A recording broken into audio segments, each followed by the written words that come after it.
Yan. Siguro nakakita na po kayo no, sa panahon din po natin ngayon na meron pong yung mga tinatawag na tuyo yung kanyang kamay, paralyzed, ang tawag po doon.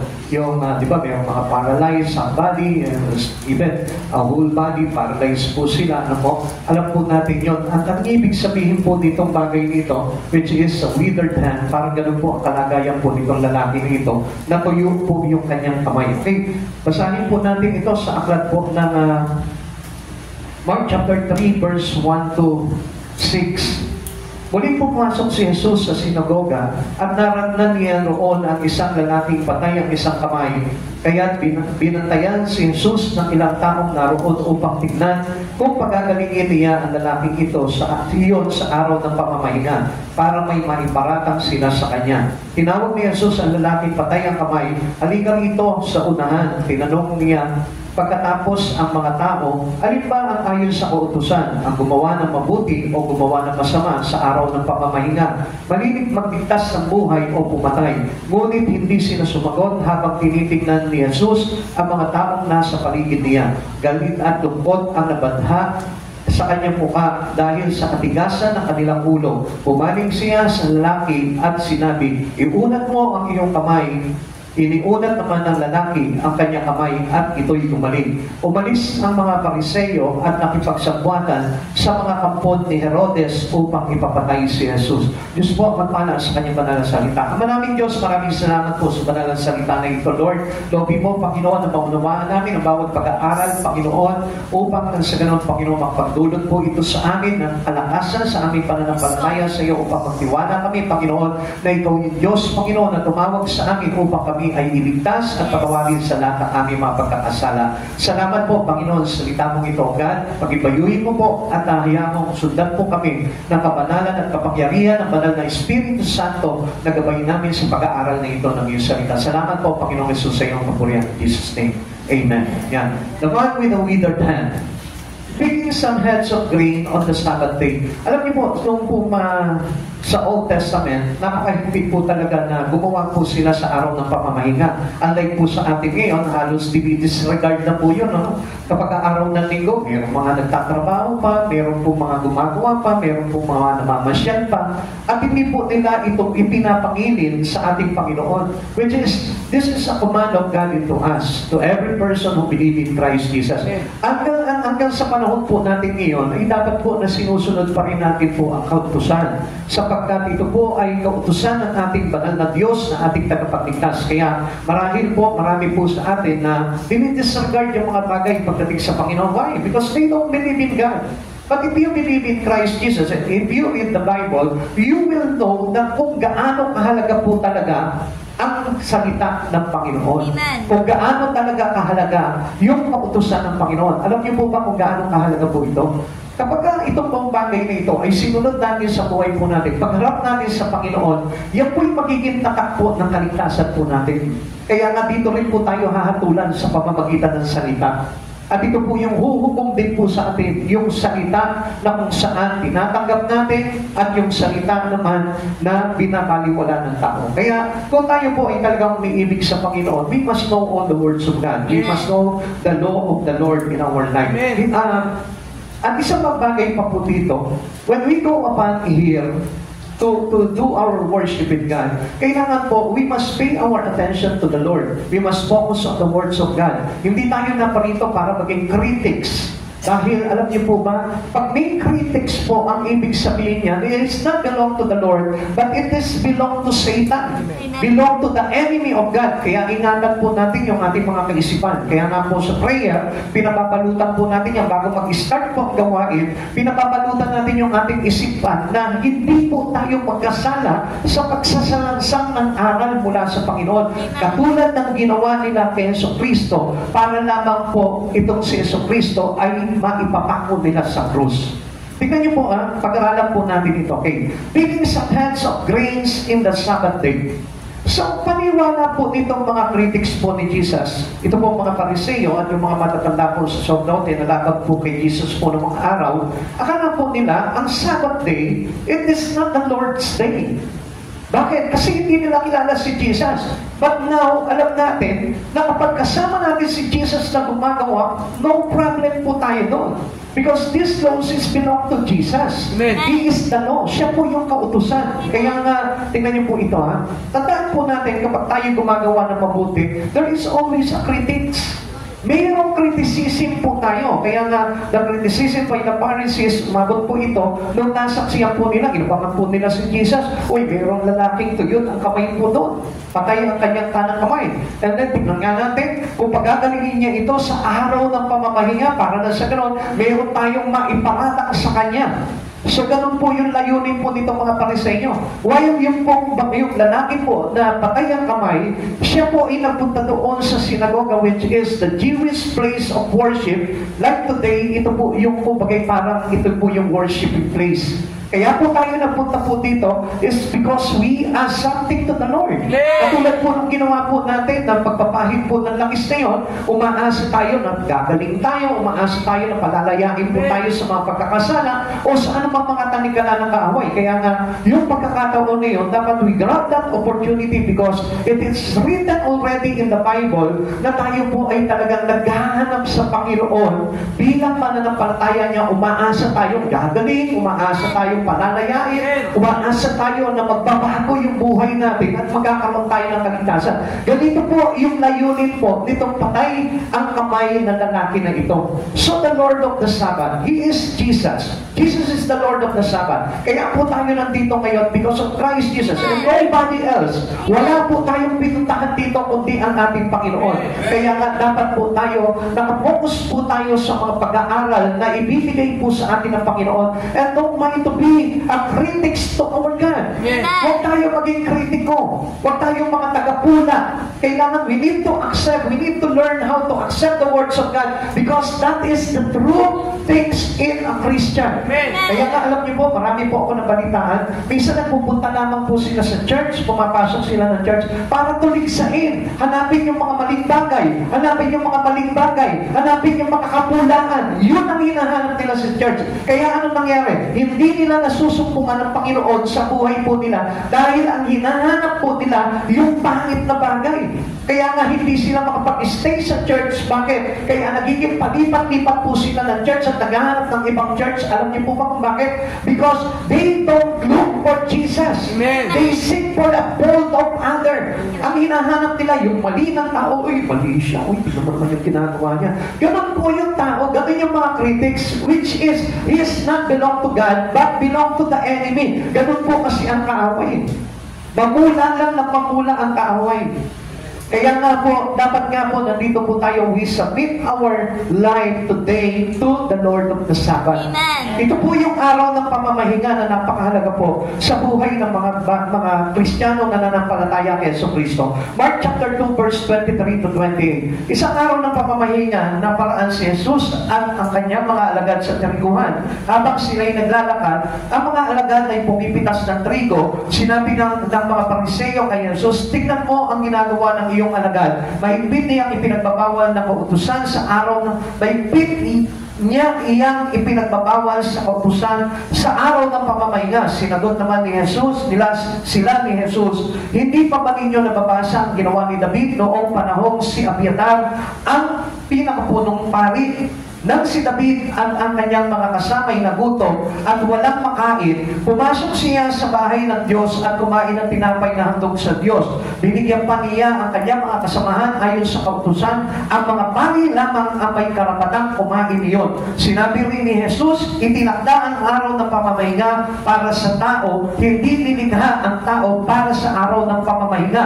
Ang anak ng tao ay Panginoon maging sa araw ng pamamahinga. So, ibig sabihin, if your doing is approved to Jesus, no worry anymore. Wala na tayo dapat na ipapahala. Most especially, kapag gumagawa ka ng mabuti at ito po ay naka-connect pa, nakasubmit sa ating Panginoon, wala po tayong problema doon. Pero, kung tayo po ay gagawa ng hiwalay sa Panginoon at hindi sa mabuting bagay, I tell you, nagkakasala po tayo sa batas ng Panginoon. Okay, bigyan ko po kayo ng example. Halimbawa, ngayong oras nito, ginugulo mo yung paggawa mo sa pagpupuri mo sa Panginoon. Wala po tayong problemahin doon dahil yun po talaga ang hinahanap ng Panginoon. O halimbawa naman, itong Sunday na ito, trumabaho ka ng mga kaibigan mo, dinala mo sa church, wala pong problema yun doon.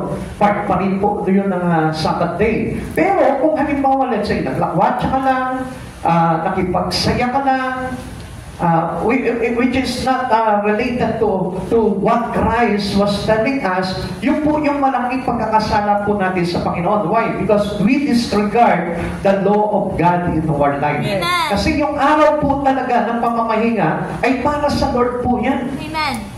And we take this opportunity para na sa ganon, tayo po ay talagang malinis po tayo sa anumang mga pagkakasala. Amen. Kaya po tayo nagsisimba. At alam niyo po ba, ito po yung ayaw na ayaw gawin ng mga taong laban sa ating Panginoong Jesucristo. Kaya hindi po kayo magtataka, marami pong tao talaga na hindi pa nasimba. Bakit? They are under the attack or they are under the control of the world. Amen. Kaya nga po yung kaisipan po nila ay binulag po talaga ng Diyos ng sanlibutan at yung po yung sinusunod nila na kahit hindi po sila magbigay ng panahon sa araw ng pamamahinga, wala pong problema sa kanila yon.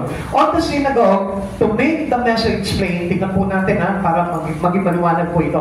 There Jesus will meet and heal a troubled man. Ito nga po, na-encounter niya po dito yung lalaking patay yung kanyang isang kamay dito po sa simbahan. Okay, tawagin po natin simbahan po yun or church. He will do so in spite of consequence to himself. Ginawa pa rin ni Jesus ng pagalingin yun kahit alam niya na mayroong nag-aabang po sa kanyang kaaway para bihagin siya, bitagin siya, at may maipuna dito kay Jesus para maparusahan. But still, nakita niyo po yung kabutihan ni Jesus. And always remember that Jesus always do good. Amen. Walang ginawang masama ang Panginoon sa buhay ng tao. At gusto ko po na malaman po ninyo, not only on the Sabbath day, but the rest of our days, still God doing good things in you. Amen. At alam niyo po ba kung bakit nga po tayo napapasama? Because we disregard the good things that did for us by God. Amen. Ayaw natin tanggapin Gumagawa ng mabuti sa atin ng Panginoon, ayaw natin tanggapin. Gusto kang palayain ng Panginoon, ayaw mong tanggapin. Gusto ka ng Lord na pagalingin, ayaw mong tanggapin. Pastor, kailan ko ba malalaman kung ako hindi tumatanggap ng kagalingan? Gusto ko nga, gumaling ako Actually, ganito po yan. Sometimes, tumatanggap tayo, pero labag naman sa kalooban natin. Dahil why? Because we find or we seek for a pull. Yung mali ang hinahanap natin, hindi yung kapangyarihan ng Diyos na makapagdudulot sa atin na mabuti. Uy, baka naman hindi naman ako gagaling. Hindi naman yata ganito yung pamamaraan Mas mabuti pa yata na ako'y magpunta na lang sa doktor. Hindi po ganun Ang pananampalataya po natin na ang Diyos ay gagawa ng mabuti sa atin bilang mananampalataya. At hindi ganun ang paniniwala po ng mga tao na hindi talaga sumasampalataya sa Kanya. Kaya kung mapapansin natin si Jesus, kahit na ang magiging consequence ni Jesus dito ay maparusahan siya, ginawa niya pa rin yun. Bakit? Because yun yung layunin ni Jesus, mapabuti po tayo. Amen! Amen. Okay, tuloy po natin. The conditions of the man with the withered hand. Ano po ba yung condition niya? Katulad din po natin ngayon. Marami po mga tao ngayon, ganito ang kalagayan. Although he has a complete body, but still in spirit, pag pinag-usapan yung espiritu dito, meron po siyang kumbaga tinatawag na paralyzed body. Or sabihin po natin, patay yung kanyang katawan. Okay, titignan po natin, alamin po natin yan. His hand was withered and he could not use it. Now, in his spirit, gusto ko po mapakita po sa inyo ito. Alam niyo po ba na kapag Diyos po, sa bawat kwento o pangyayaring inilalahad ni Jesus sa Biblia ay may kahulugan at may kinalaman sa ating espiritual na kaugnayan sa ating Panginoon. Kaya itong kwento na ito, hindi lamang po kinwento po dito ni Jesus na mayroon siya na-encounter na patay ang kanan ng isang kamay. Hindi lang po basta yun, kundi kailangan bilang mananampalataya ng ating Panginoong Jesucristo, bilang nag-aaral ng salita ng Diyos, unawain natin kung ano po yung nakapaloob po dito sa kinukwento ng Lord na ito. Marahil, hindi naman po talaga yung katawan ng tao na ito ang mahalaga kundi yung ating kaluluwa. Amen. And mostly, marami po sa atin na yung ating espiritu cannot be used by God for Him. Amen. Kaya kung mapapansin natin, even many Christians today, ayaw nilang ipagamit yung kanilang sarili sa Panginoon. Kaya nga, masasabi po natin that they are dead. They have a dead body. Patay yung kanyang katawan, spiritual. Kaya hindi nagpapagamit sa Panginoon. Kaya nga, withered hand, ang pinakita niya po dito, dahil yung kanyang kamay na yon na hindi gumagalaw, because patay yung kanyang kamay na yon, ay hindi niya talaga magagamit yun. Amen. Amen? Amen. But the goodness of God, listen to this, but the goodness of God, kahit patay yung kanyang kamay, yung kanyang isang kamay, binuhay ng Diyos. Amen. At ganun din po dapat ang makita po natin sa sarili natin. You might use your life to glorify God. Use your body to glorify God in you. Gamitin mo yung sarili mo, gamitin mo yung buhay mo, gamitin mo yung bagay na meron kang kaalaman, ipagamit mo sa Panginoon. Amen. And this is how God make you alive. Amen. Dito tayo bubuhayin ng Panginoon kapag tayo nagpapagamit na sa ating Panginoon. Mark chapter 3 verse 1. Muling pumasok si Jesus sa sinagoga, naramdaman niya roon ang isang lalaking paralisado ang isang kamay. Buti na lang tayo, hindi tayo paralisado. Ano? Amen.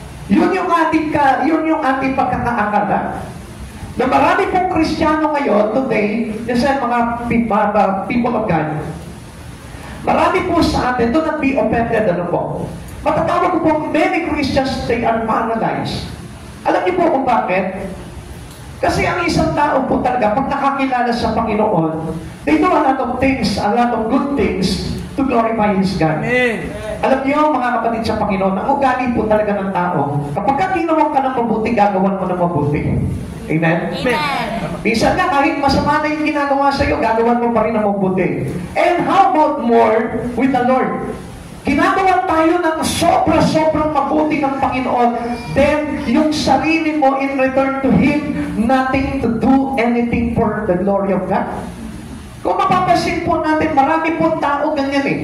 Ayaw magsukli ng kabutihan sa Panginoon. Samantalang sa tao nga, nagagawa natin gumawa ng mabuti. Amen. Especially pag mabigyan ka lang ng ulam, anong gagawin mo? Naku, babalikan ko ito pag nagluto ako ng masarap, bibigyan ko rin siya. In return to His goodness, to the good things that He done for you. Amen. Meron po ba dito ganon? Amen. O meron dito take na lang ng take? Di ba kapag ginawa ka na mabuti, gusto mo pasukli ako agad na mabuti yung ginawa niya mabuti sa iyo? Amen. Amen? Amen. Tama mo ba? Amen. Hindi ka mapayag na hindi mo siya masuklian ng mabuti. Sa Lord bang ginagawa po natin yun? Dito po natin makikita kung buhay po talaga yung ating espiritu, kung binuhay na ni Jesus. Once tayo po ay nakipagkaisa kay Kristo, supposed to be, we are alive. Amen. Buhay na po dapat tayo. Amen. Kasi alam nyo, dati po, sa kasalanan tayo ay patay. Amen. Itunurin po tayo mga patay dahil sa ating pagkakasala. Subalit tayo po'y pinalaya into the state of death. Wala na yung kapangyarihan sa atin. Amen. Amen? Amen. Wala nang kapangyarihan sa atin yung kamatayan. Amen. Binuhay na tayo ng Panginoong Jesucristo. Kaya lang, alam nyo, binuhay tayo ng Panginoon, but we neglect it. Hindi natin tinanggap, Lord, ayaw kong mabuhay. Pastor, meron bang ganon? Ayaw mabuhay, pinubuhay na siya. Yes. Alam niyo kung bakit? Kasi if you are already alive, binuhay ka na ng Panginoon, alam natin kung anong ginagawa ng buhay. Amen. Ano po ba yung ginagawa ng buhay? Gumagalaw. Ano pa po? Kumakain. Humihinga. Pagkagugutom, kumakain. Pagka-uuhaw, umiinom. Humihinga. Pag walang pera, nagtatrabaho. Tama po ba yun? Amen. Yun ang buhay. And then tayo naman sa Espiritu, if we are alive in Christ Jesus, anong dapat mong gawin? Yung Espiritu mo dapat kumakain kapag nagugutom. Yung kaluluwa mo kapag nauuhaw, umiinom.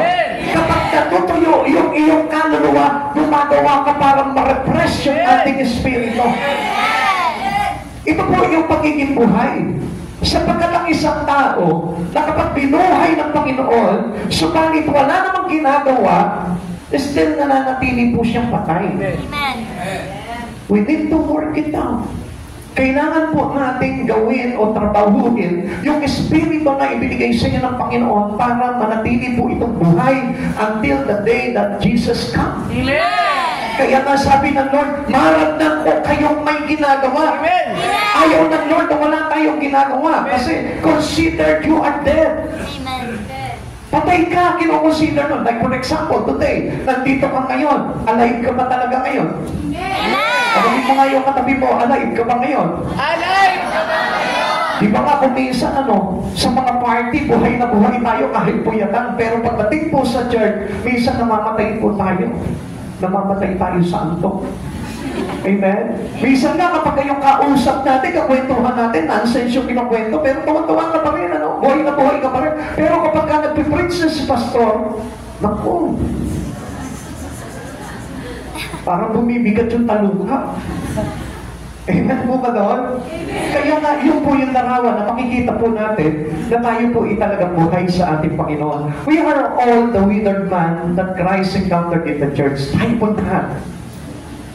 Sometimes in our life, we are all withered. Amen. Tayo tuyo, patay. Pero, nung tayo po ay naratnan ng Panginoon doon sa kanyang templo, binuhay niya yung Espiritu natin. Amen. That's why we learn how to worship Him, we learn to dance, we learn to sing, we learn to give our best for the glory of Him. Amen. Ginagawa natin yun. Halimbawa, let's say, sabihin natin, you are a professional, meron kang karunungan, meron kang mga bagay na nagagawa mo. Pinapagamit mo sa Panginoon yung bagay na yun because you are already alive in Christ Jesus. Kaya nga lahat po ng binuhay, lahat ng naligtas, gumagawa na po sa Panginoon po yan. Parang hindi na maka-amen yung iba. Nakakatamad kasi, Pastor, alam nyo ba, minsan, meron tayong mga kondisyon na medyo ang bigat-bigat ng pakiramdaman, gusto ko humilata lang, pilitin po natin. Kasi minsan ang espiritu natin naghahanap pero yung ating laman, ayaw. Kaya nga kapag sinunod natin yung laman natin, hindi mabubuhay talaga yung espiritu natin. Okay, what is withered hand did him physically? Ano ba yung nagawa sa kanya po dito physically? He has a handicap as a worker. Tingnan po natin mga kapatid sa Panginoon. Feeling niya, siya po ay isang may kapansanan. Amen? Amen. It's supposed to be isang kamay lamang po, yung kanyang paralisado eh. May magagawa pa siya. Katulad na lamang po sa atin, actually hindi naman po tayo totally dead. Kasi gumagalaw tayo eh. So, ibig sabihin, may magagawa pa po tayo kung gugustuhin lamang po natin. Amen. If we made our effort to do things to glorify God, pwede, may magagawa ka. Halimbawa, ito pong Sunday na ito, meron kang kaibigan, hatakin mo, halika, bago tayo mag-Jollibee, tayo muna ay sumamba sa Panginoon. And then, kapag nasa naman po siya, edi nabuhay mo rin siya. Amen? Amen. So, ganun lamang po yung ating magagawa eh. Kaya hindi po natin pwede sabihin na hindi naman ako naglilingkod sa Panginoon. You need to serve the Lord. Amen. Hindi lamang sa pagkakataon na magpastor ka, na maging evangelista ka, na maging apostol ka. Hindi lamang sa pagkakataon na yun. Every one of us should do our job into God. Amen. Kailangan natin gawin po yung bagay na yun kasi yun yung hinahanap ng isang binuhay ng ating Panginoon. Amen. We are not a handicap. Amen. Hindi po tayo a handicap person. Amen. Sabihin mo nga doon sa katabi mo, sabihin mo, hindi ka bandado. Hindi ka malado. Wala kang kapansanan. Wala kang kapansanan. Alam niyo, may nakita nga po ako sa Reels, napanood ko po yun, ewan ko kung napanood niyo. Alam niyo po ba yung meron pong, tawag po doon yung cleft palate? Di ba? Yung si Moy. Ang galing niyang kumanta. He is talented to sing. Kahit na ganun po yung kanyang boses, ang ganda niyang kumanta. Di ba? Napanood niyo po ba yun? Ha? Hindi pa po. Hindi niyo napanood yun, yung usok-usok. Ano ba yun? Yung awit nila yung... Ano yun? Yung awit. Ay, hindi nyo na alam ano. Pero sikat na sikat yun eh. Kung kakanta siya, hindi nyo napanood yun. Tignan niyo po yun ha. Kahit na meron siyang ganong kapansanan, pero umaawit pa rin siya. Eh bakit pag-aawit pa pinili niyang talento? Imagine that. Pwede naman siya makipag-boxing na lang. Total, may ganun na siya. So, ibig sabihin, meron ka mga talento na pwede mong gawin at gamitin nang hindi yung kapansanan mo ang maapektuhan, pero siya, ang ginamit niya, yung kapansanan niya para maging talento niya. O, tignan niyo na po yun. Tayo wala tayong kapansanan, pero hindi natin ginagamit yung ating sarili.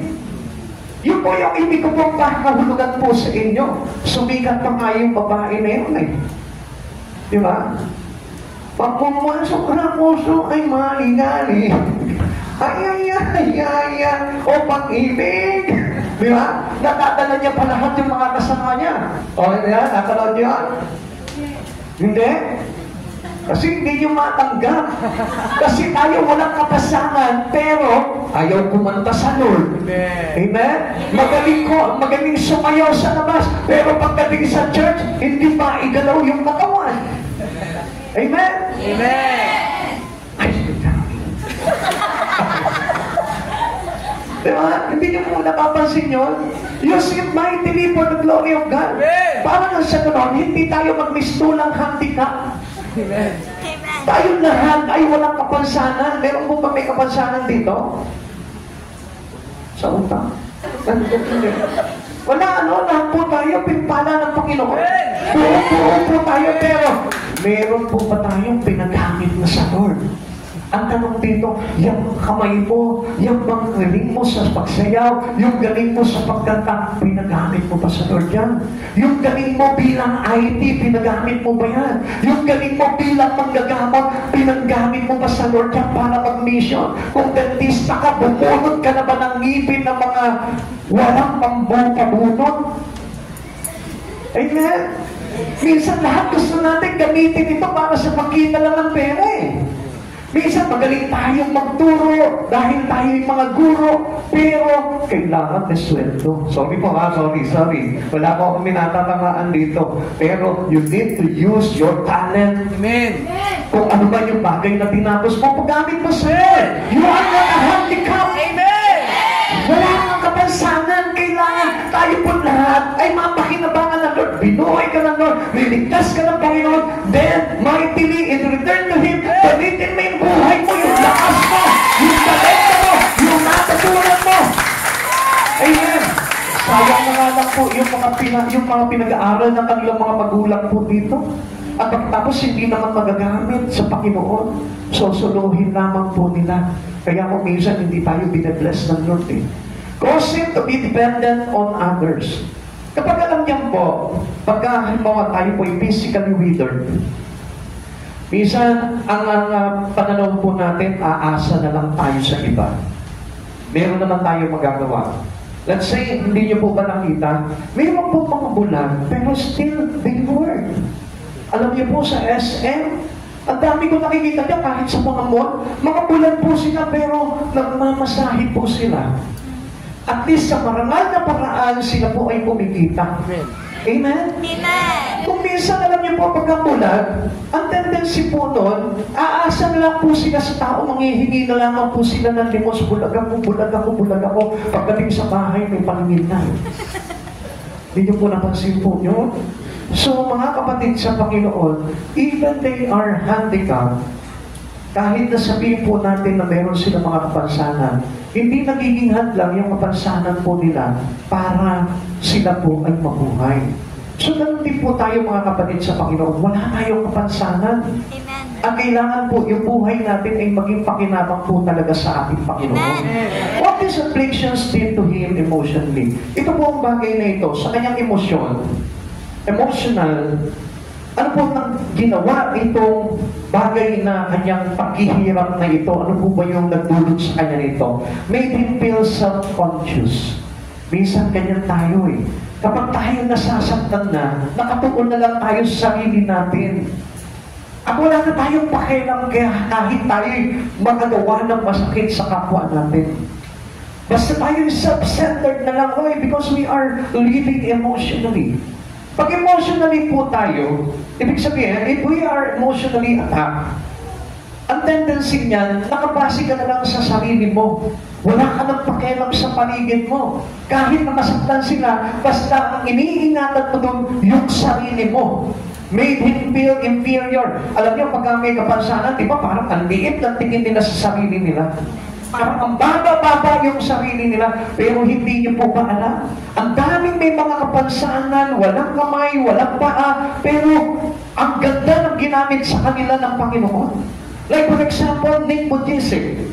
Siya po yung wala pong kamay, wala po siyang paa, pero still, he used his life to glorify God. Yeah. He preached the gospel. Amen. Kaya nga po, ang lakas po niya maka-encourage po ng mga tao eh.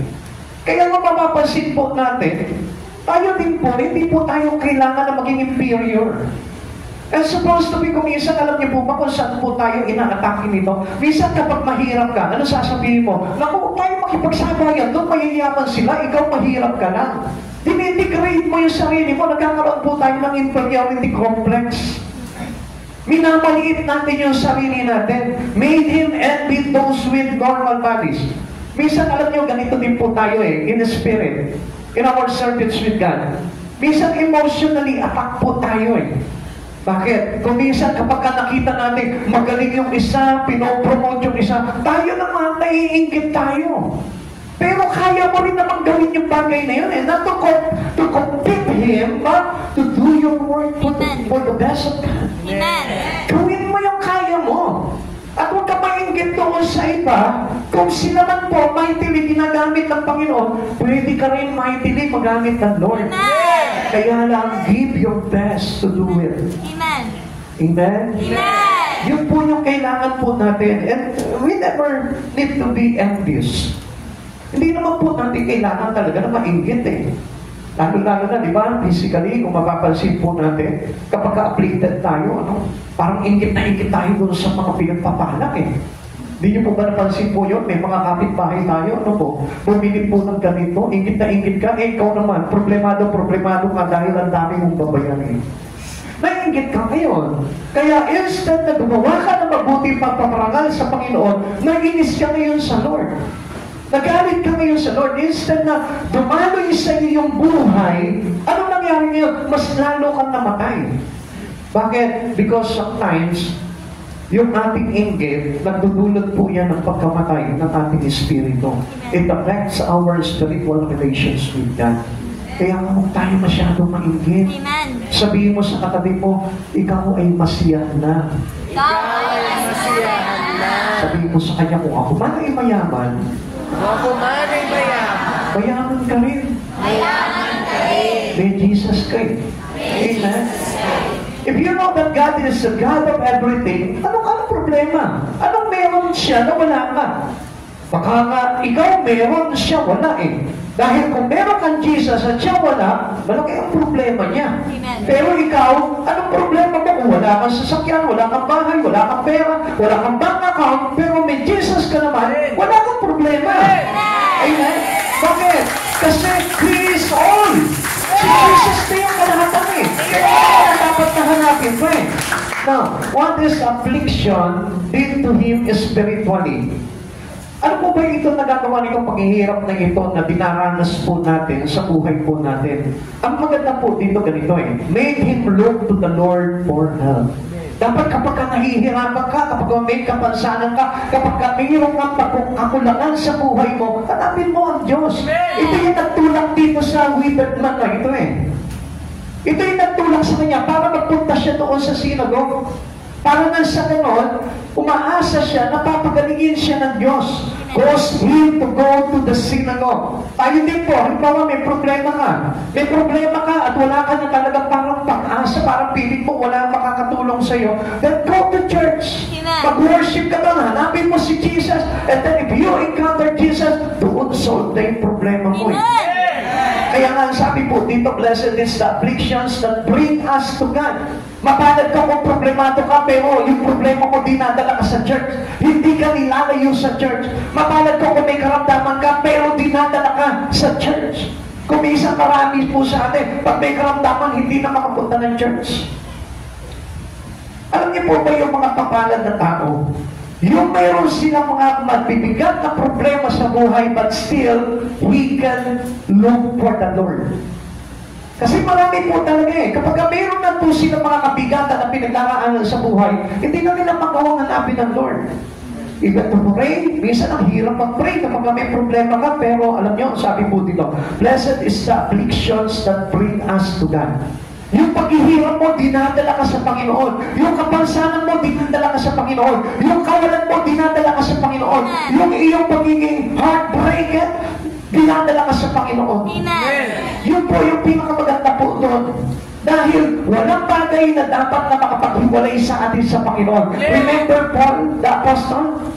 Siya po lahat naranasan niya. Naranasan niya magutom, maghirap, mabugbog, makulong, mabilanggo, magupitin. Pero still, wala nakapagpahiwalay sa kanya sa pag-ibig ng Diyos. Kaya nga sabi po ng awit 118 verse 26, pinagpala ang dumarating sa pangalan ni Yahweh, magmula sa templo, mga pagpapalay kanyang tatanggapin. Kaya nga kapag ikaw may problema ka, lapit ka sa Diyos, hanapin mo ang Lord, mag-church ka, mag-worship ka sa Lord, makita mo pagtunoon na sinamba mo ang Panginoon sa buhay mo. Makita mo ano sabi po dito, pagpapalay kanyang tatanggapin. Amen? Ang sabi po sa English po ito, blessed is the one who comes in the name of the Lord. We have blessed you from the house of the Lord. So nandun yung pagpapala ng Diyos. Kaya may pag-asa ang sino mang nandun sa affliction niya. May pagpapala doon sa mga tao, mayroong karamdaman. May pagpapala sa mga tao na hihirap. May pagpapala sa mga tao na guguluhan. Because in the church of God, there is God who's willing to bless. Kaya Diyos na magpapala ng buhay natin. And whatever problems we have in our life, go to His church and you will meet God there. And then He will bless you. Kaya magpapala sa buhay mo. Amen. Kaya wala po karapatan at kapangyarihan ng kapansanan sa buhay ng tao para po tayo pigilan sa ating pagsamba sa ating dakilang Diyos. Now, let us look for the compassions of Jesus toward this man. Alam niyo po ang Diyos nahahabag sa mga taong mayroon pong pinagdaraanan. God has compassion on a suffering person who comes to Him. Kaya nga nakita niyo po yung kanyang compassion, yung kanyang habag doon sa babaeng inaagasan. Diba? Napansin niyo po yun? Yung babae na po yun, mas more than this crowd, yung kanyang sinuong para lamang maabot niya yung laylayan ng kasuutan po ni Jesus. Ganon kalaki po yung pagtingin niya. Ganon kalaki yung kanyang pananampalataya. Only to touch the head garment of Christ Jesus. Gagaling na siya. Yun yung kanyang bilib. Samantalang tayo, pansinin niyo mga kapatid sa Panginoon. Pinabless ka na ng Lord, pero still, parang wala pa rin yung iyong pananampalataya sa Kanya. Sinave ka na ng Lord, niligtas ka na doon sa mga problema mo, binigyan na ng solusyon yung mga kaguluhan mo, but still, wala pa rin yung faith natin. Pero alam niyo po ba, ang habang ng Diyos ay nandun sa mga tao na dumaranas ng kahirapan, dumaranas ng mga pagsubok, kabiganan sa buhay, pero still naghahanap pa rin sa Lord. Amen!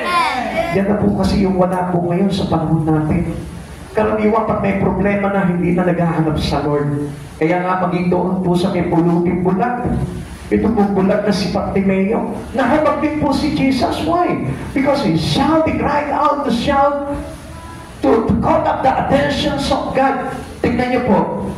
Nakuha niya yung atensyon ni Jesus, and then, ano sabi ni Jesus dito kay Bartimeo? Anong gusto mo? Anong ibig mo na gawin ko sa iyo? Nais ko po na makakita. Binigay po muli at binalik sa kanya yung kanyang paningin.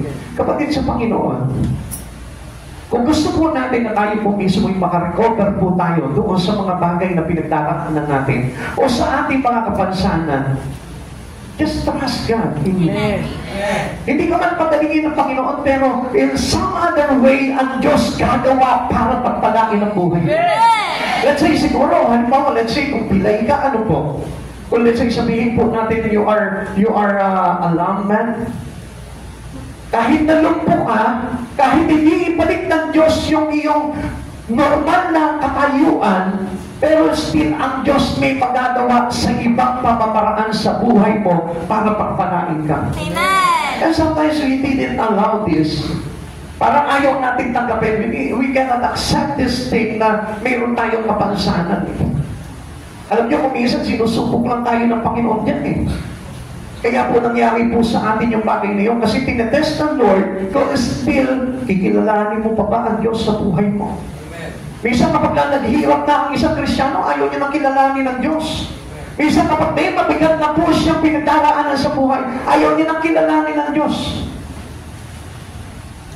Parang ayaw niya na ibigay yung buhay niya sa Panginoon at nawawala na yung pagtitiwala na sa Diyos, which is wrong. Amen. Sabi po ng Mark chapter 3 verse 2 to 5, pinagmasdan ng ilang taong naroon kung pagagalingin ni Jesus ang lalaking iyon sa araw ng pamamahinga upang may maiparatang sila laban sa kanya. Tinawag ni Jesus ang lalaking paralisado ang kamay, halika rito. Pagkatapos tinanong naman niya ang mga tao, alin ba ang naaayon sa kautusan? Ang gumawa ng mabuti o ang gumawa ng masama sa araw ng pamamahinga, ang magligtas na buhay o ang pumatay? Ngunit hindi sila sumagot. Tinignan ni Jesus ang mga taong nakapaligid sa kanya. Nagalit siya at nalungkot dahil sa katigasan ng kanilang mga puso. Pagkatapos sinabi niya sa may sakit, iunat mo ang iyong kamay. Iniunat naman ng lalaki ang kanyang kamay at ito'y bumalik. Alam niyo po ba, si Jesus ipinaglalaban tayo. Is willing to save every one of us. Amen. Ayaw niya na meron sa atin dito na hindi maligtas.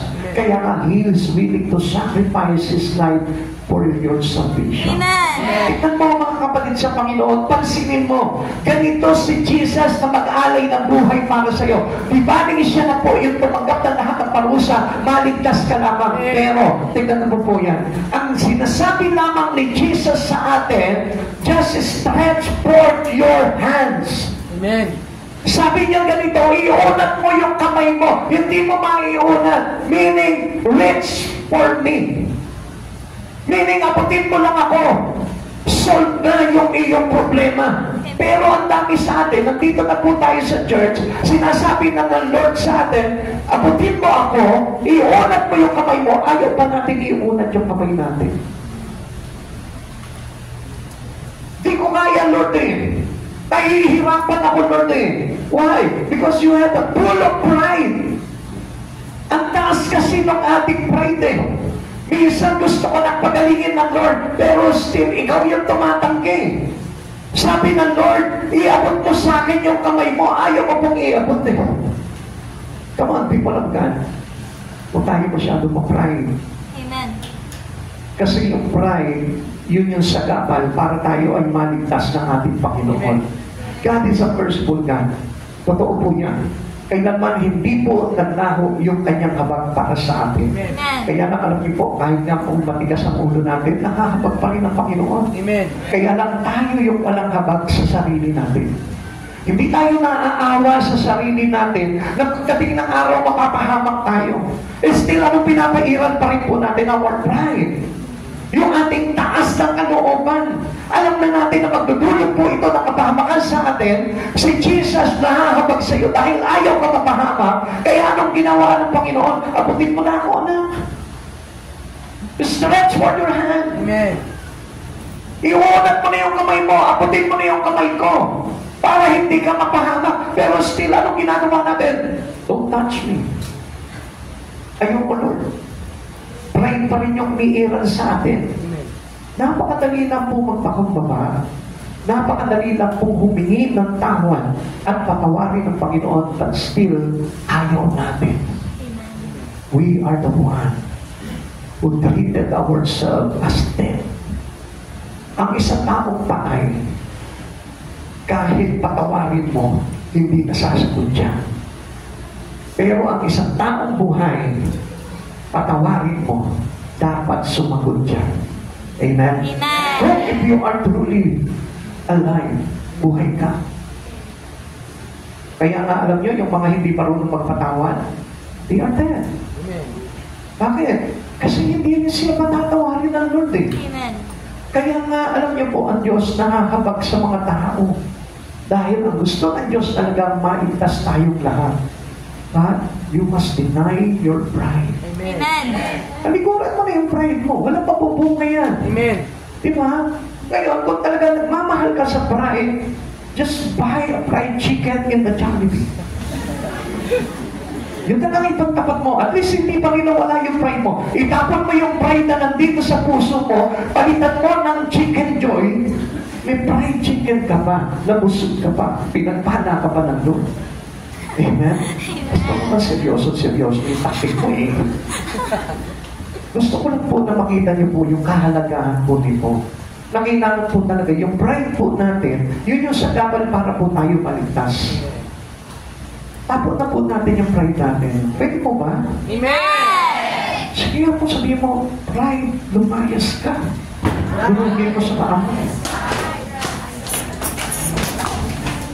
Yung iba hindi maamin na may pride pa sila. Durugin mo yung pride na yan kasi yan yung magiging sagabal para tayo makapasok sa kanya ng Diyos. Okay, note how the enemy of Jesus wants him. Lagi mong tatandaan.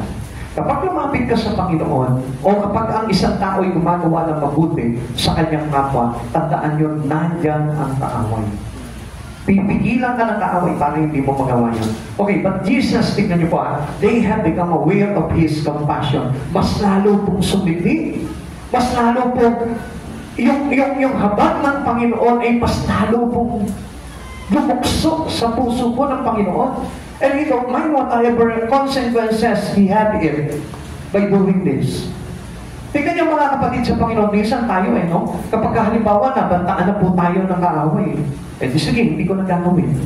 Nasunurin tayo sa kaaway But to God, hindi po tayo sumusunod Kaya nga kapag kahiran ka binabantaan ka ng kaaway, huwag mong gawin yan kasi makakabuti sa tao yan. Huwag mong gawin yan kasi ikaliligtas mo yan. Tayo nagiging masunurin po tayo sa tao Nagiging masunurin tayo sa kaaway, but not to God. Amen. And Lord, halika anak, maglingkod ka sa akin, halika anak, mag-church ka, halika anak, halika dito sa tabi ko. Pero, anong ginagawa natin?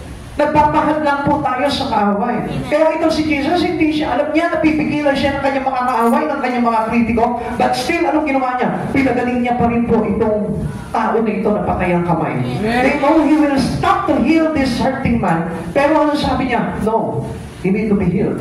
Kailangan niyang tumalik. Kailangan niyang maligtas. Ganun din ang ginagawa sa inyo ng Panginoon. Anak, kailangan mo maligtas. Kahit na sino ang sagabal niyan, hindi ko papansinin yan, basta makiligtas lang. Amen. Kailangan kitang iligtas. Amen. Kaya lang, alam niyo po kung sino po itong critics na ito, your pride. Amen. Yung pride mo pa rin. Imagine, iuunat mo na lang yung kamay mo, hindi mo pa maiunat. Samantalang po ito, may kapansanan, patay yung kanyang kamay. Nung sinabi ni Jesus, iunat mo kamay mo, inunat niya agad. No hesitation, no doubt. Nanalig siya agad sa Panginoon. Ikaw, tayong lahat, mga Kristiyano na tayo, nananalig na tayo kay Kristo. Pag sinabi ni Jesus sa iyo, come forth to my church, hindi pa rin tayo nagpupunta. Come and pray. Wala pa rin tayong ginagawang akbang.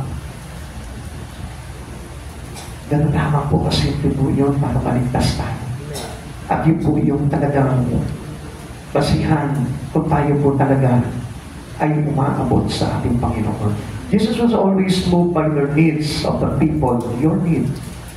Tandaan mo, pag may pangangailangan ka, nandiyan ang Diyos.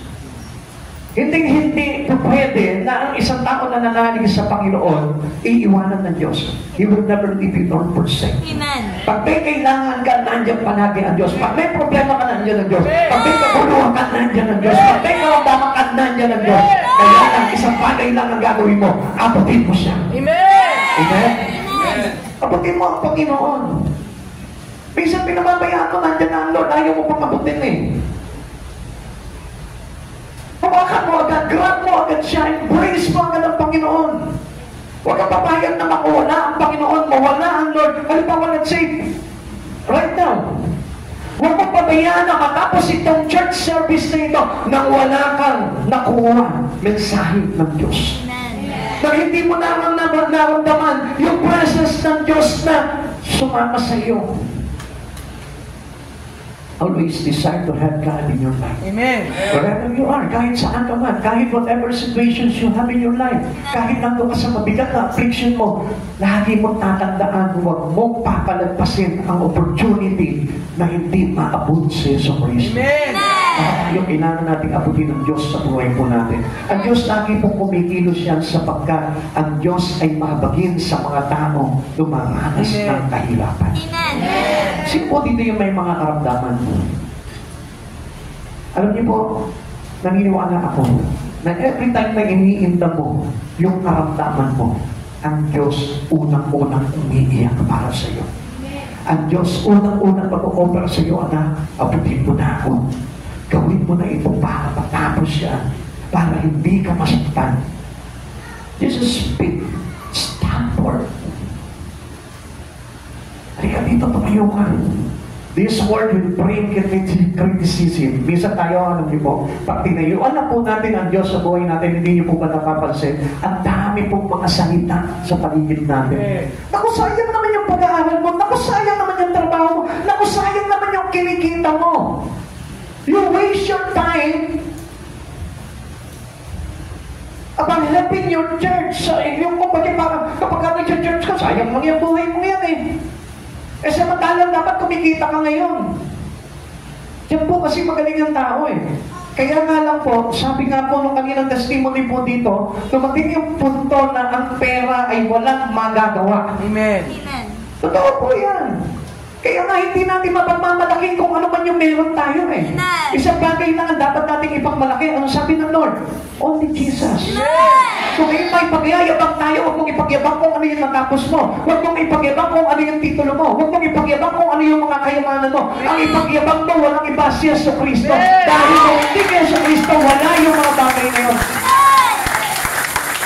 It is not because of your own effort. Hindi yan dahil sa iyong pagtsatsaga, hindi yan dahil sa iyong pagsusumikap, kundi dahil yan sa ginawa ng Diyos na pagpapala sa buhay. Sabi mo, marunong kasi ako, kaya nga natanggap ko yung mga bagay na ito sa buhay ko. No, sino nagbibigay ng karunungan mo? Hindi po ba ang Diyos? Amen. Sino nagbibigay ng iyong talento? Hindi po ba ang Diyos? Sino nagbigay sa iyo ng kayamanan? Hindi po ba ang Diyos? Kaya nga, wala pong dapat na tayo ipagmalaki sa Panginoon, kundi tayo po'y dapat tumayo sa Panginoon. Amen. Ang Diyos ang dapat tayuan natin sa buhay po natin. Kaya hindi po natin pwede pakinggan kung ano yung sinasabi ng mga tao. Just listen to God. Amen. Ang sabi po ng mga apostol, sino ba ang higit na dapat kong sundin? Ang tao ba o ang Diyos? This word calls for faith from the man. Mga kapatid sa Panginoon, hindi ka gagaling kung tayo po mismo walang pananampalataya sa Lord. Amen. Kung hindi po tayo mananampalataya sa pagtawag ng Diyos. Halimbawa, pinag-church ka ngayon, kung hindi ka mananampalataya, nothing went good into your life. Wala mangyayari mabuti sa buhay mo. Kahit na magpapanig-panig ka dito sa church na ito, kung hindi ka naman naniniwala na ang Diyos ay may gagawin sa buhay mo at mananampalataya ka ng buong puso, walang mangyayari. Kahit mabuti ka na 10 taon, walang mangyayari sa buhay mo if you lose your faith. Amen. Kung church ka na ng church, wala naman yung pananalig mo sa Panginoon na siya yung nagbigay ng lahat ng bagay sa buhay mo, I tell you, walang sense yung pag-church mo. Amen. These words will unite his enemy. Kaya nga, anong nangyayari po dito? Kapag ganun po yung attitude natin, nagkakaisa lalo yung mga kaaway natin para lumakas sa pwersa nila para maibagsak ka. Kaya nga marami po sa atin, minsan we lose hope, we lose our faith, we lose our desire to bring our life to God. Alam niyo kung bakit? Kasi nga masyado tayong nakikinig doon sa mga critics na kaaway sa buhay natin. Pinakikinggan natin yung bulong ng kaaway sa buhay natin. Walang mangyayari sa iyo dyan. Kawawa ka lang. Sayang lang. Mahihirapan ka lang. Yun po yung kuminsan nangyayari po sa isipan po natin. Kaya naman sa ganun, hindi po tayo makalaya. Jesus was man, it is always time to do good. Lagi po tayo na gumawa ng mabuti. Actually, mga kapatid sa Panginoon, yung paggawa sa Panginoon is the things that we do good.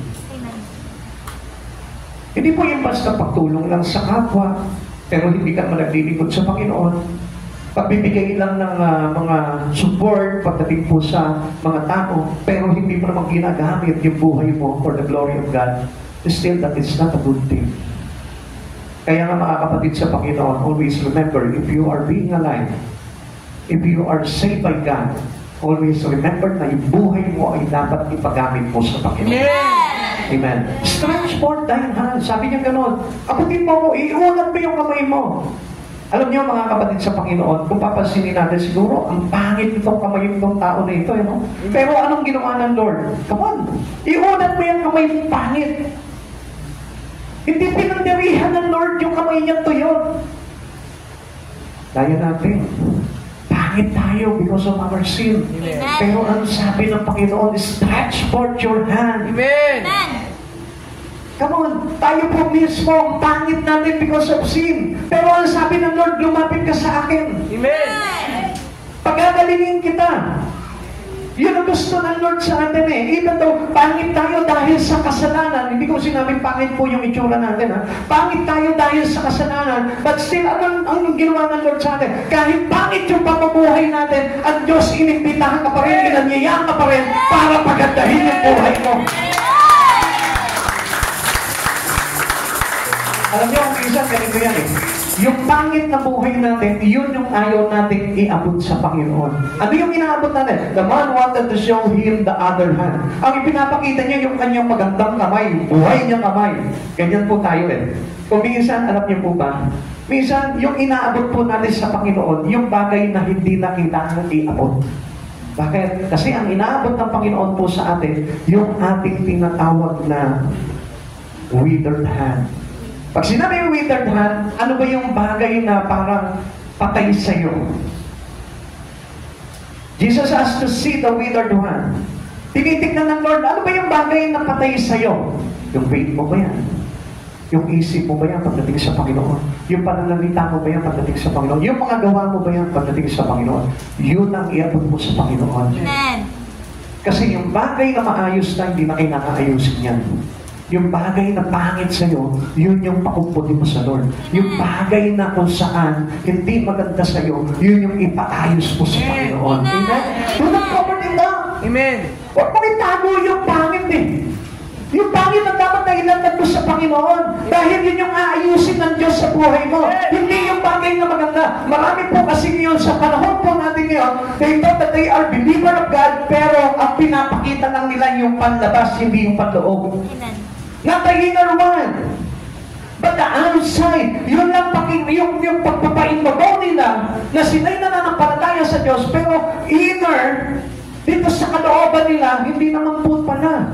At yun yung kailangan na iabot natin sa Panginoon. Amen. Show Jesus your weaknesses and sin. Yun ang ipakita po natin sa Panginoon. Minsan, itinatago natin yung kasalanan natin eh. No, Lord, I have no sin.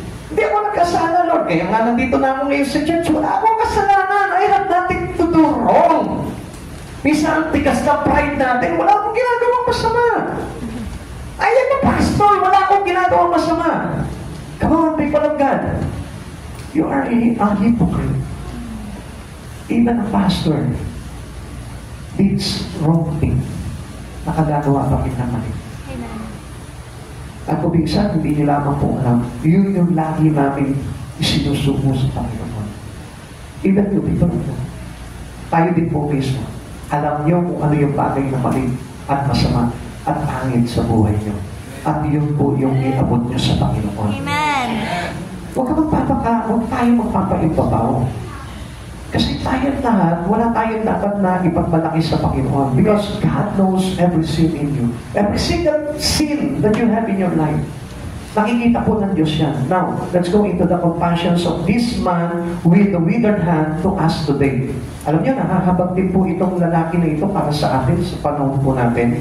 Alam niyo kung bakit? Sometimes, in your life, that might be called your withered hand. Tayo din po mismo eh. Tinawag tayo. Why? Because we keep it hidden. Tinatago lang natin. Like for example, your sin today. I know every one of us have sinned today. Amen. Meron tayong kasalanan. Alam natin, sa isip, salita, sa mukha, meron kang itinatagong kasalanan. Amen. Ngayon lang, nag-iisip ka ng masama eh. Ngayon lang, nagiging critics ka eh. Ngayon lang, pinupulaan mo yung bagay na wala akong ginagawa masama eh. You are a critics. Then I tell you, every one of us, sa salita, sa gawa, at sa pag-iisip, tayo po'y nagkakasala. Amen. It makes you feel inferior. Kaya nga po, ang nangyayari, parang ang liit ng tingin na natin sa sarili po natin because of that. Kaya ang ginagawa natin, tinatago na lamang po natin. You display your strong point continually to hide it. Pinapakita natin na wala naman dapat kumpunihin sa sarili ko, wala naman akong mali. Sila naman po yung may mali. Pero I tell you one thing. Kung sila mali, mali ka rin. Bakit? Kasi kung inisip mo na mali sila at ikaw ay tama, mali ka. Amen. Tama po ba yun? Amen. Ulitin ko po sa inyo. Kung ikaw nag-iisip ka na ikaw ay walang mali at sila yung mali, mali ka. Sapagkat every one of us did wrong to God. Amen. We've all sinned to God. Lahat tayo nagkamali. Kaya nga tayo dumanas ng pagkakasala, kaya nga po tayo nahiwalay sa Panginoon, and we need God for us to be saved dahil mayroon tayong ginawang mali. Amen. Huwag mo sabihin si Eva, tatag lang yung gumawa namin. Are you sure? Na wala kang ginawang kasalanan, kami na lang bago ka pumasok dito. Until right now, meron ka pa rin iniisip na mali. Amen. Amen. Come on, hindi lahat tayo dito nananampalataya sa Panginoon. That's the truth. Amen? Amen. Maaaring meron po dito na doubted sa mga bagay na ito. Pero one thing I will tell you, magbasa ka ng Bible, tanggapin mo si Yesu Cristo sa buhay mo, at pag naunawaan mo ito, doon ka maliliwanagan. Amen. Amen. At doon mo i-display ngayon sa Panginoon yung bagay na pangit sa iyo na kailangan kabutin ng Panginoon. Amen. Amen. Some withered hands, tignan po natin ha. Ito po yung minsan withered po sa atin. Yung patay sa atin, your fear.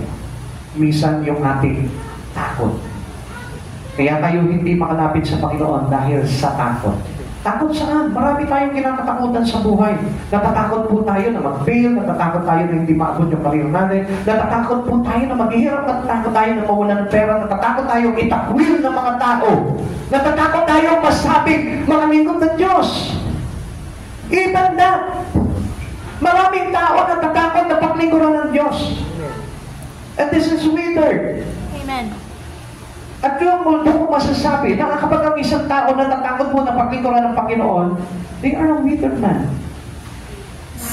Kaya nga mga kapatid sa Panginoon, let us accept that truth. Na kapag ang buhay po natin, hindi po natin pinapagamit sa Panginoon, we are dead.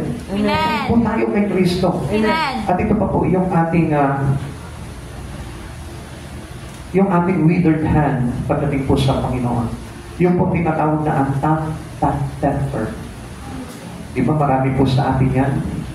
Yung halos hindi po talaga mapigilan yung kanilang sarili, yung kanilang galit. Kapag halimbawa mayroon ka lang narinig na konti, magagalit ka na. Ay, hindi po pwede yan. Ayoko yan. Hindi ako papayag yan. Amen? Amen. Why don't you analyze the truth? I-analyze mo muna bago ka magalit. Amen. Itanong mo muna sa Lord, Lord, kailangan ko ba talaga magalit? Amen. And God will tell you, wala kang karapatang magalit. Amen. Amen. Dahil naging sanhi ka rin ng galit ng kapwa. Amen. People of God, Amen. wala kang karapatan na sabihin mali siya dahil naging mali ka rin. Amen. Amen. Wala kang karapatan sabihin na makasalanan siya dahil makasalanan ka rin. Amen. Hindi tayo po pwedeng humusga sa tao sapagkat tayo rin ay kailangan husgahan. Pero hindi ginawa ni Jesus yun because He loves us Amen. and is willing to save every one of us. Amen. Kaya huwag mong ituturo yung kamay mo sa iba sapagkat ang unang-unang dapat mong ituro sa Panginoon yung sarili mo. Amen. Amen. Para nang sa ganon, maibsan yung pagiging withered hand po natin nang sa ganon tayo po ipagalingin ng Panginoon. Ang uncontrolled tongue, yung salita lang natin, na hindi natin mapigil-pigilan, na kung minsan hindi mo alam nakakasakit na pala yung salita mo, na hindi mo napapansin na hindi na po pala karapat-dapat sa harapan ng Panginoon yung sinasalita mo. This is our own sample of a withered hand of man, of a Christians today. Ngayon mga kapatid sa Panginoon, papahintulutan mo ba na ikaw until now ay patay pagdating sa Lord? Papahintulutan mo ba na ikaw ay hindi magamit-gamit because you are dead? Because you have a withered hand. Now, transport your sin and failures to Jesus. He made you whole. Bubuin ka ng Lord. He will restore us. Ano man yung bagay na paralisado sa iyo, ano man yung bagay na pagsanan mo into your spirit, God is willing to restore it and make it a whole. Come on, mga kapatid sa Panginoon. Mas masarap na ipagamit yung buhay natin kaysa ipagamit yung buhay natin sa kaaway. Kasi kung hindi si Jesus ang gagamit sa iyo, mayroong ibang gagamit sa iyo. Kasi kung hindi si Jesus ang makikinabang sa iyo, iba ang makikinabang sa iyo. Always keep it into your mind.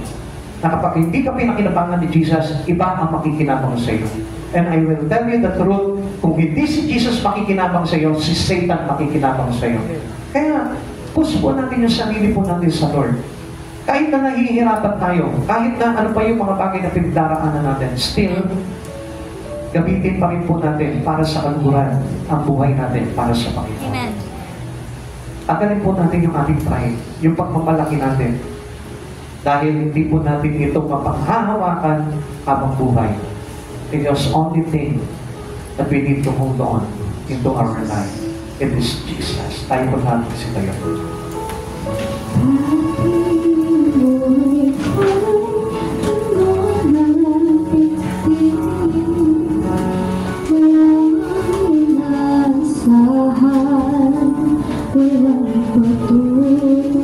Bakit hindi mo sabihin sa Panginoon ngayon, ang dahilan kung bakit hindi ka makalapit na tungo sa Kanya? Bakit hindi mo aminin sa Panginoon ngayon na mayroon kaming kapansanan sa Espiritu kung bakit hindi mo magamit yung buhay mo sa Lord? Maaaring yung pananampalataya mo may kapansanan, kaya hindi mo magusto itong pananampalataya mo sa Panginoon. Maaaring yung mga bagay na umahad lang sa iyo kung bakit nahihirapan ka lapitan ng Lord sa buhay mo. Bakit hindi mo pilitin at sikapin na ilapit ang todo ang buhay mo sa Panginoon upang na sa ganon, yung kalagayan ng Espiritu mo sa Kanya ay bumalik. Ma-restore niya yung kaluluwa mo. Ma-restore niya yung spiritual relation mo sa ating Panginoon. It is very important for a Christian to be alive in Christ Jesus. Tandaan mo, ang buhay ay gumagalaw. Ang buhay ay gumagawa. Ang buhay ay nagre-response. Ang buhay ay active. Ang buhay ay may kagalakan. Ang buhay ay para kay Kristo. Sapagkat si Kristo ang sanhi ng buhay ng lahat ng nilalang. He is the one who gave us life. He is the bread of life. Siya po yung hininga na inilagay sa atin para tayo mabuhay. Then, bakit po sasayangin yung buhay na ibinigay sa inyo ng Panginoon at hindi mo gamitin sa Kanya? Tayo lahat bilang niligtas ni Jesus ay pinalaya na sa kapansanan na pumipigil po sa atin para paglingkuran ng Diyos sa buhay po natin. Use it mightily for the glory of God. Gamitin mo yung buhay mo mightily. At sa oras na ito, mag-isip ka. Come on. Isipin mo kung ano ang mahalaga. Yung gumawa ng mabuti o gumawa ng masama. Yung magbuhay o pumatay. Yung maglingkod sa Panginoon o hindi. Yung kumilala sa Diyos o hindi kumilala. Yung tanggapin si Kristo o reject si Jesus. Come on, alam mo yan kapatid sa Panginoon kung ano ang mahalaga. Kung ano ang mabuti. At sa oras na ito, God is giving you an idea. Whatever good that you need to do. Sinasabi sa iyo ng Panginoon sa oras na ito kung ano yung mabuti na dapat mong gawin. Serve the Lord with all your heart, with all your strength, with all your soul. Ipagamit mo ang buhay mo sa Panginoon. Even though you are a young one, kahit mata ka, dapat yung buhay mo pinapagamit mo na sa Panginoon. Even though you are an old enough, kahit may edad ka na, ipagamit mo ang buhay mo sa Panginoon. Lakawan ito ng isang binuhay ng ating Panginoon. Come on, people, let us worship the Lord our God. Let us all be thankful to Him because He made us alive. Si Jesus ay nabuhay para tayo ay mabuhay. And He is offered to you the life that you live in your life. Come on. Accept Jesus right now. Kung sa mga nag-aalinlangan pa na tanggapin si Kristo sa kanilang buhay, tanggapin mo siya sa oras na ito. Sa mga nag-aalinlangan pa na na si Jesus ang kailangan niya sa buhay niya, huwag ka na mag-aalinlangan. Sapagkat sa silong ng langit, walang ibang pangalan na ipinagkaloob sa atin ang Ama, kundi ang pangalan ng Jesucristo sa ikaliligtas ng bawat isa sa atin. Under the roof of heaven, there is only one name that is given to us by the Father in heaven, Jesus Christ, for our salvation. Kapatid sa Panginoon, no other salvation can be found into somebody, to anybody, but it is only from Christ Jesus. Kaya naman ang palataya ka sa Panginoong Jesucristo, maniligtas ka, ikaw at ang iyong sambayanan. Manalig ka sa Kanya, maniligtas ka. Sino mang manalig sa Kanya ay hindi mapapahama kundi magkaroon ng buhay na walang hanggan. And right now, He is offering you your salvation. Tanggapin mo siya. Tanggapin mo si Jesucristo sa oras nito. Spend your time to Jesus. Spend your life into Him. Spend your strength into Him. Huwag mong sayangin. Huwag kang magpadaya sa kaaway.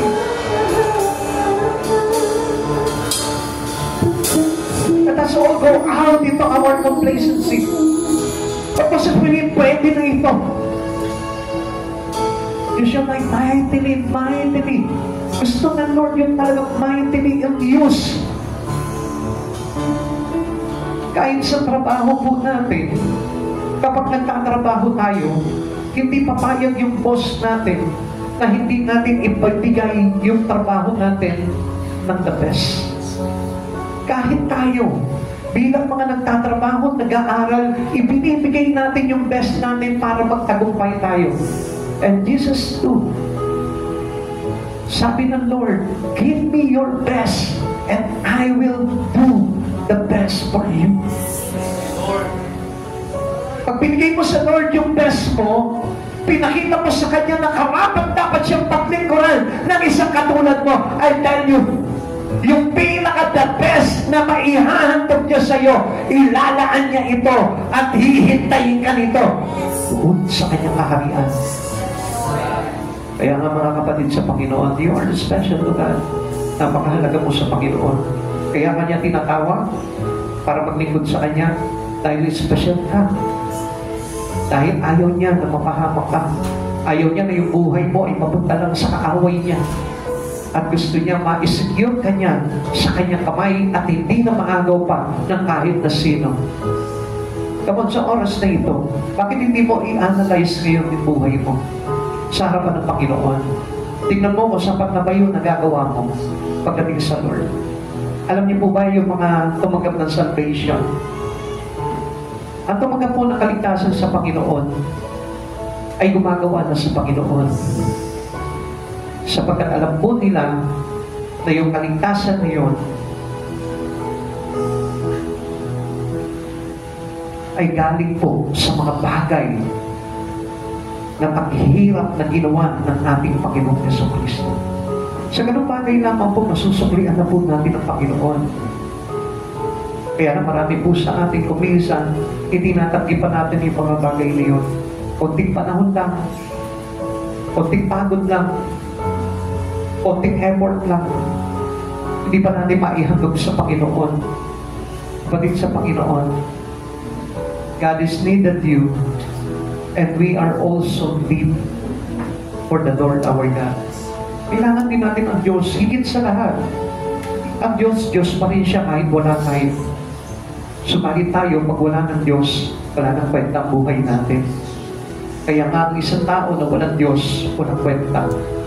Pero sa sandali na masumpungan niya ang Diyos sa kanyang buhay, doon lamang po nagkakaroon ng saysay ang buhay ng isang tao. Kaya nga sa oras nito, kapatid sa Panginoon, gusto ko malaman mo, napakaganda na ng buhay mo. Because you receive Christ Jesus, you accept Him as your Lord and Master, napakaganda na ng buhay mo. Isang bagay na lamang ang gagawin mo. Gumawa ka para sa kalwalatian ng Diyos. At huwag mo sayangin yung buhay mo dito lang sa liputan na ito. Sapagkat ang lahat ng mga nahumaling sa liputan ay napahamak. Subalit ang sino man patuloy na sumasampalataya at nananatili sa ating Panginoon ay may buhay na walang hanggan. Tayo po lahat ay manalangin sa Panginoon. Ama naming Diyos, nagpapasalamat po kami sa kabutihan mo, Lord, Patuloy mo kaming iniligtas, Panginoon, sa kamay ng kaaway, tinatanggal mo kami, Panginoon, at patuloy mo kaming inilalagay sa iyong kamay upang hindi na kami muli maagaw pa. Panginoon, nagpapasalamat po kami sa kabutihan mo, Lord, sapagkat pinagaling mo po kami sa lahat ng aming mga kapansanan, O God, yung kapansanan na pumipigil sa amin, Panginoon, upang paglingkuran ka, kapansanan na pumipigil sa amin para hindi ka namin, Panginoon, mabigyan at mapagkalooban ng aming buhay. Panginoon, hayaan mo na sa oras nito, Lord, makita namin ang halaga na ito, Panginoon, na ang buhay na nakalain sa iyo, Panginoon, ay napakahalaga, O God. Maraming salamat po sa buhay nito, O God, at hayaan mo, Panginoon, na ma-realize po namin, O God, ang kahalagahan mo, Panginoon, ang kahalagahan ng taong tumatanggap sa iyo, Lord, ang kahalagahan, Panginoon, ng tao na nagbibigay ng panahon sa iyo, O God. Panginoon, ipakita mo po sa kanila mga bagay nito, Lord, at hayaan po, Panginoon, na ikaw yung Diyos, Panginoon, na hawak ng lahat ng bagay na ito sa buhay po namin. Maraming salamat po, Panginoon Jesus. Salamat po sa biyaya mo, Panginoon. Lord, muli po, O God, nagpapalinis po kami sa iyo mula ulong ng talampakan, O God, at man yung mga bagay, Panginoon, ay binabato sa amin ng kaaway, Panginoon. Lord, hindi namin tinatanggap ito sa pangalan mo, Panginoon Jesus, na makapangyarihan sa lahat, O God. Only the things that coming from your Spirit, O Lord Jesus, yun lamang po, Panginoon, sapagkat yun lamang, Panginoon, ang bagay na kailangan po namin ngayon, pangawakan sa buhay nito at sa buhay ng walang hanggan. Maraming salamat po. Ingatan mo po, Panginoon, ang bawat isa po sa amin, sa aming mga pag-uwi, ng mga sasakyan po namin, O God. Hawakan niyo po ito, ilayo niyo po, Panginoon, sa anong mga kapamakan, O God, at maging ang bawat isa sa amin, Panginoon, Lord, baluti mo po kami ng iyong banal na dugo, Panginoon, at ang pagsama mo, Panginoon, na siya maghahatid sa amin ng paluwalhati, sa aming mga pupuntahan, sa aming uuwian, O God, at mananatili kami ligtas sa iyong piling, Panginoong Jesus. Maraming salamat po, Panginoong Jesus. Salamat sa biyaya mo, pagpalain mo po bawat isa, siksik yung hiyig at umahapaw na pagpapala at anumang mga bagay na pangangailangan ng tao, higit pa sa kanilang inaasahan, ipagkakaloob mo po sa amin ito, O God. Maraming salamat po, Lord, sa iyo po namin ipinagmapasalamat, pinagmapakapuri ang lahat ng bagay na ito sa aming buhay. To God be the highest glory in Jesus' name. Amen.